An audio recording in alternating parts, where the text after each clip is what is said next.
एक लड़की एक दरवाजे पर खड़ी हुई थी और बार बार दरवाजे को बजाती है और दरवाज़ा खोलने की अपील करती है। अंदर से एक महिला आती है और महिला जैसे ही दरवाज़ा खोल कर देखती है तो यहाँ पर एक लड़की खड़ी हुई थी जिसके बाल कटे हुए थे और उसका जो चेहरा है उसके चेहरे पर किसी चीज़ से दागने के निशान थे और जो गले के नीचे का हिस्सा है उस हिस्से पर भी किसी चीज़ को दागने के निशान थे। महिला जैसे ही इस लड़की को देखती है तो सोचती है कि शायद ये खाने के लिए कुछ मांगेगी, लेकिन इतना सोचने के बाद फिर से इस लड़की की तरफ देखती है और ये सोचती है कि ये शायद मेरी कोई अपनी है। बस इतना सोचकर निपटी ही थी कि ये लड़की इस महिला के सीने से लग जाती है और कहती है कि माँ, क्या तूने भी मुझे पहचानने से इनकार कर दिया? तूने तो मुझे अपनी कोख के अंदर 9 महीने रखा है, तो भला मुझे कैसे भूल सकती है? बस ये लफ्ज़ सुनने थे कि ये जो महिला है इसकी भी लड़की बन जाती है, रोने लगती है और वो कहती है कि बेटा आखिर तेरी ये हालत कैसे हो गई? तू तो इतनी खूबसूरत थी, तो इतनी अच्छी थी, ये जो हालत तेरी हुई है तेरे साथ आखिर क्या हुआ है? यहाँ पर जो लड़की है वो अपनी माँ से चिपटते हुए सीधे अपने घर में जाती है और अपनी जो दास्तां अपनी माँ को सुनाती है तो उसके पैरों तले ज़मीन निकल जाती है। यहाँ तक कि जिसने भी इस खबर के बारे में सुना है उसके भी पैरों तले ज़मीन निकल जाती है, कलेजा मुंह को लग जाता है। यकीनन आपके जहन में भी ये सवाल चल रहा होगा कि एक आखिर ये कैसी माँ है जो अपनी बच्ची को भी पहचानने से इनकार कर रही है। दरअसल ये पूरी कहानी भी कुछ अजीब है।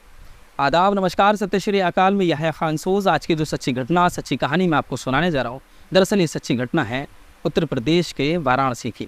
और इसी वाराणसी में एक थाना है जिस थाने का नाम है जैतपुर थाना। और इसी जैतपुर थाना क्षेत्र में एक परिवार रहता है जिस परिवार के अंदर एक बुजुर्ग व्यक्ति रहते हैं और उनकी पत्नी रहती है। और इसी घर के अंदर एक लड़की भी है जो कि बेहद खूबसूरत है जिसका नाम है अंजू पांडे। अंजू पांडे का एक भाई भी है। पिता और भाई दोनों ही मेहनत मजदूरी करते हैं और मेहनत मजदूरी करने के बाद अपने घर का भरण पोषण करते हैं। इसी वाराणसी के अंदर एक जगह है जिस जगह का नाम है नई बस्ती लहरतारा। अक्सर अंजू इस नई बस्ती लहरतारा की तरफ जाया करती थी। इसी बीच अंजू को जो है एक शख्स मिलता है जिसका नाम है संजू पांडे। संजू पांडे को जैसे ही अंजू देखती है इनमें आपस में दोस्ती हो जाती है और दोस्ती हो जाने के बाद आपस में एक दूसरे से प्यार हो जाता है और एक दूसरे के साथ जीने मरने की ये दोनों कसम भी खा लेते हैं। घर में जो परिवार है साधारण सा परिवार था। पिता जो मजदूरी करते हैं, भाई भी मजदूरी करते हैं, जो माँ है वो घर के कामकाज में लगी रहती है। इधर एक फिक्र और माता पिता को सता रही थी, वो थी कि वो अंजू की उम्र जो है वो शादी की वो चली थी और उनकी ख्वाहिश थी कि एक अच्छा लड़का मिल जाए तो हम उसकी शादी कर देंगे। इसी बीच अंजू अपनी माँ को बुलाती है और कहती है कि माँ, मैं तुमसे बहुत ज़रूरी बात करना चाहती हूँ। वो जो बात है मेरी ज़िंदगी के बारे में है, मैं आपसे कुछ बात शेयर करना चाहती हूँ। इधर जो माँ है अपनी बेटी को लेकर बैठ जाती है और अंजू अपनी माँ से कहती है कि माँ, एक लड़का है जिसको मैं बेइंतहा पसंद करती हूँ और वो मुझसे बहुत प्यार करता है। मेरी एक झलक पाने के लिए, मुझे देखने के लिए बेकरार रहता है, बेताब रहता है। उसका नाम संजू पांडे है। मैं उससे शादी करना चाहती हूँ, वो भी मुझे पसंद करता है। माँ, उसकी किसी भी किस्म की कोई डिमांड नहीं है। अगर आप मान जाओगी तो मैं उससे शादी कर लूँगी। आप लड़का तलाश भी कर रही हैं, इससे बेहतर है क्यों ना आप मेरी पसंद से ही मेरी शादी कर दें। इधर माँ तमाम बातें सुनने के बाद कहती कि बेटा, हम तुम्हारे लिए रिश्ता ढूंढ रहे हैं, लड़का तलाश कर रहे हैं, आपको परेशान होने की ज़रूरत नहीं है। अच्छा लड़का जब हमें मिल जाएगा हम उससे शादी कर देंगे। लेकिन तुम जो कह रही हो ये सब ठीक नहीं है। मैं भला किस तरीके से तुम्हारे पिता को, किस तरीके से तुम्हारे भाई को बताऊंगी। यहाँ पर जो अंजू है वो जिद पर अड़ जाती है। वो कहती है कि माँ, मुझे वो बहुत ज़्यादा पसंद है, एक दूसरे के साथ जीने मरने की कसम भी खा ली है। मैं चाहती हूँ कि हम दोनों शादी कर लें, हमारी ज़िंदगी बहुत ही अच्छे से गुजरेंगी। बात यहाँ पर आई गई हो जाती है। फिर कुछ दिन के बाद अंजू अपने पिता को और अपने भाई को ये तमाम बातें बता देती है और उनको कन्विंस करने की कोशिश करती है कि उसकी शादी वो संजू से करा दें। कुछ घर वाले राज़ी भी हो जाते हैं और कुछ जो है घर वाले इस बात से नाराज़ भी थे कि अंजू अपनी पसंद से शादी कर रही है। इन तमाम चीज़ों को देखते हुए अंजू यहाँ पर एक बहुत बड़ा फ़ैसला लेती है। वो फ़ैसला था शायद वो बिल्कुल उसकी ज़िंदगी का सबसे अजीब और सबसे बुरा फ़ैसला था। अब यहाँ पर 2018 के अंदर अंजू फैसला लेती है कि वो अपने जो उसका बॉयफ्रेंड है उसके साथ लव मैरिज कर लेंगी। यही कदम उठाया जाता है। अंजू और संजू दोनों मिलकर लव मैरिज कर लेते हैं और लव मैरिज करने के बाद अब अंजू अपनी ससुराल चली जाती है और ससुराल जाने के बाद लगभग जो 2 महीने शुरू के गुजरते हैं उनका ठिकाना ही क्या था। वो इस कदर खूबसूरत दिन थे, इस कदर खूबसूरत महीने थे जिनको अंजू हमेशा याद कर सकती थी। अंजू के मुँह से जो निकलता था उसका जो पति है संजू, वो उसके सामने पेश कर दिया करता था। प्यार भरी बातें होती थी, मोहब्बत भरी बातें होती थी। जब जो कुछ भी करने का इनका दिल चाहता था वो सब करते थे। लेकिन 2 महीने के बाद यूँ मानो जैसे अंजू की जो ज़िंदगी है वो पटरी से उतर जाती है। 2 महीने के बाद ही अंजू का जो पति है संजू, वो उससे कहता है कि जो मेरी शादी हुई है उस शादी में मुझे कुछ खास सामान नहीं मिला, मुझे दहेज नहीं मिला है।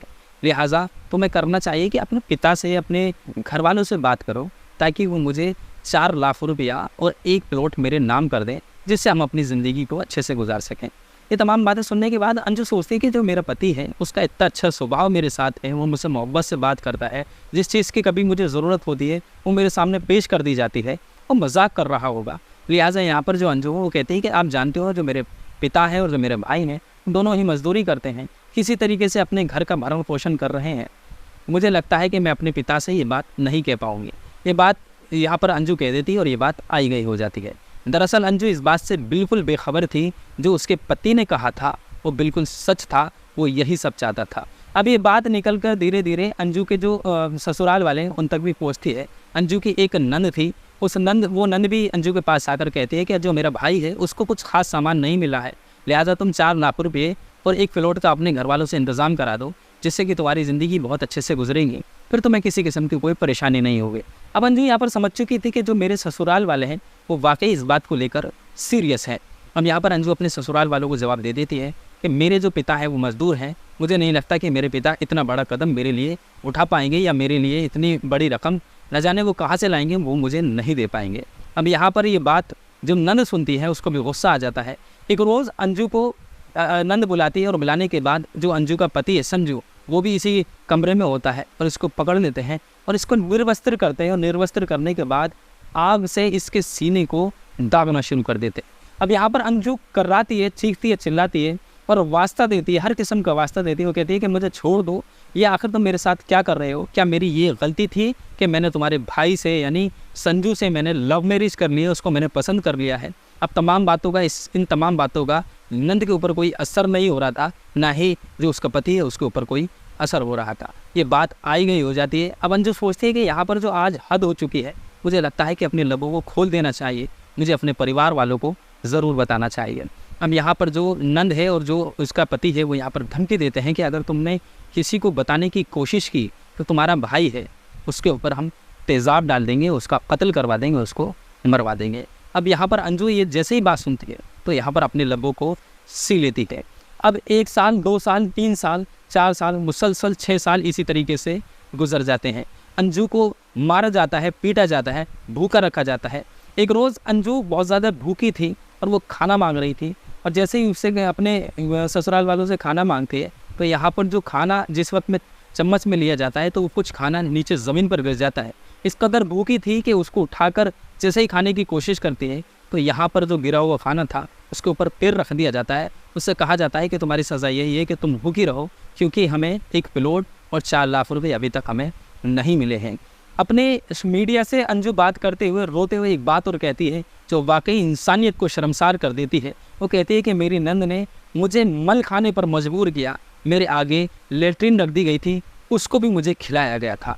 जब ये बातें अंजू रो रो कर अपने माँ को बता रही थी, इधर माँ जो है अपनी तमाम बातें सुनने के बाद ज़ारो कतार रो रही थी। कहीं ना कहीं उस माँ की भी हिड़कियाँ बन जाती थी।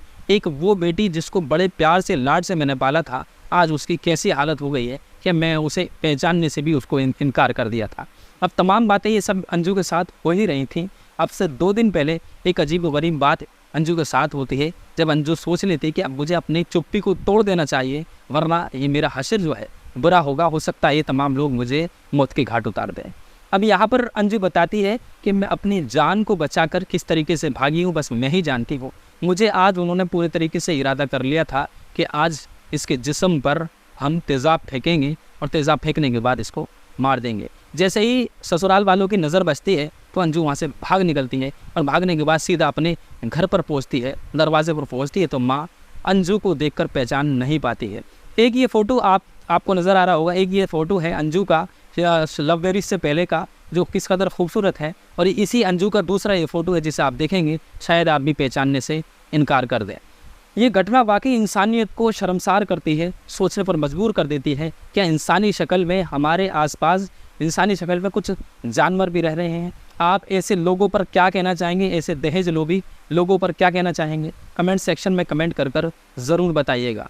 दोस्तों, इस घटनाक्रम को सुनाने का उद्देश्य किसी का दिल दुखाना नहीं है, किसी को ठेस पहुंचाना नहीं है, बल्कि आप तमाम लोगों को समाज में जागरूक करना है।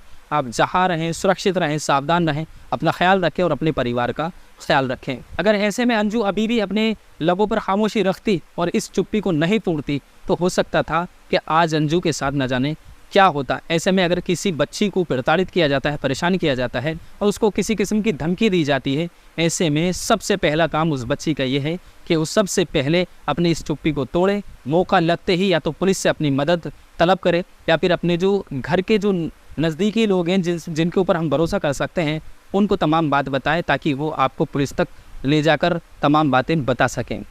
इसी के साथ मुझे दीजिए इजाज़त। मैं फिर से हाजिर रहूँगा किसी सच्ची घटना के साथ, किसी सच्ची कहानी के साथ। मैं उम्मीद करता हूँ आप जहाँ रहेंगे सुरक्षित रहेंगे।